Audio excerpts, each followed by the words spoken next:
Tudie from Tom's Thumb, Fresh Market, and then Campfire Bistro.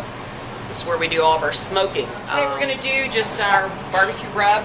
We have our pork butts here, which are just, we use a boneless pork butt. You can use the bone in. They take a little bit longer to cook sometimes. We like the boneless ones because then it's just ease of preparation for us. We're going to make it a simple rub.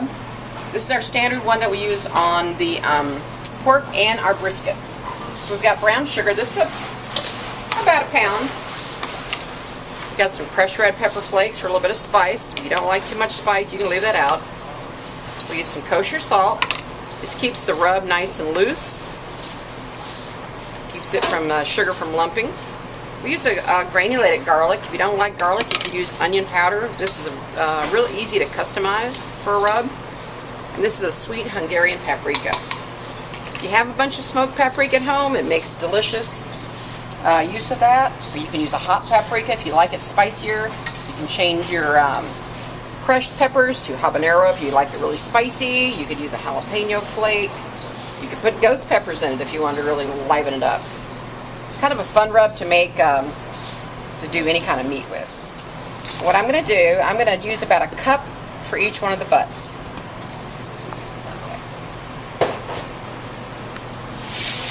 So what you want to do, they're pretty dry right now when they come out of the package, but you've got an inside part where the bone was.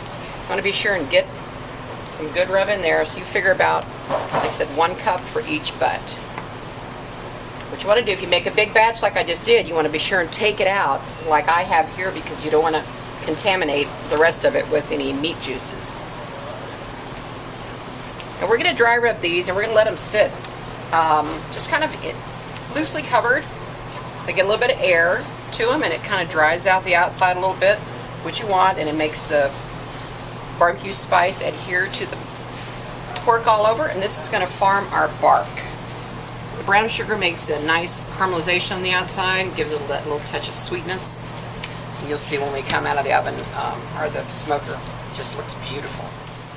Okay, those look good. So we're going to have a little bit extra here, so when we go to put it in the smoker, we can pile a little bit back on the top. When you want to put these in the smoker, what we're going to do is make sure this fat cap is up. If you put the fat cap down, all the fat would just drain right off the meat, and it wouldn't be there to go ahead and, bathe it with the fat. And fat's flavor, and fat is also moisture. So anytime you put them in a smoker, you want to put this fat cap up. And if you have little pieces like this, be sure and tuck them inside. And if you think that you need to tie them to get them to fit in your smoker better, you can certainly do that. Just take some kitchen twine and tie them up. Ours is a commercial smoker, and so we don't have to. The way we put them on the rack, they don't move at all. Get them nice and round like that. Like I said, if you want to tie them, just tie your little pieces inside, and that way you won't have one piece sticking out that's going to get overcooked. Alright, now that our meat's come out of the walk-in, we've let it be in there loosely covered for 24 hours. And it's soaked up quite a bit of the marinade. You'll see the juices are kind of coming back out in there a little bit. And like I said, anything that you had left over, go ahead and re-rub it. We're going to get ready to put that in the smoker. Like I said, want to make sure you don't have any little tails sticking out. Fold all those back inside. Make sure your fat cap's up, and then we should be ready to go. We use an old hickory, and this one we keep at 225 degrees. And I've got to load it with my pecan and hickory wood.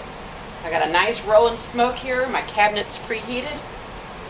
And I'm going to take and put these on my rack. Okay, so we got it in. We got our smoker preheated. It's at our perfect 225. Smoke's rolling out. Close the doors. We'll see you in about 16 hours. Okay, here we are 16 hours later. Pork looks fantastic.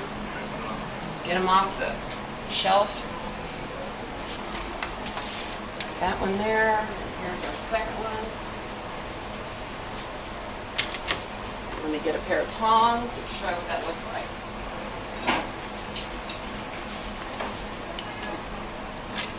Oh, look at that.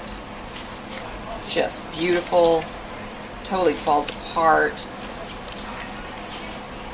Beautiful bark on the outside. That's from all that sugar and all the smoke. Got a great smoke ring. What we're going to do is we're going to just pull this with our tongs, mix it all together, And that, folks, is our pulled pork. Alright, these are some of the things we make with our pulled pork. Obviously, a pulled pork platter is going to be our barbecue mainstay. This one comes with 2 sides. This is a 1 meat platter, Texas toast.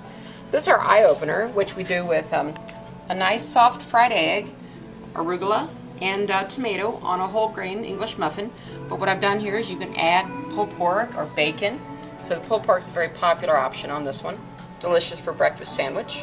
You get your barbecue and your breakfast at the same time. And then this is really what we hang our hat on. This is our pulled pork sandwich, which we sell, I don't know, 100 to 200 of these every lunchtime. Very popular, it's quick, it's ready to go.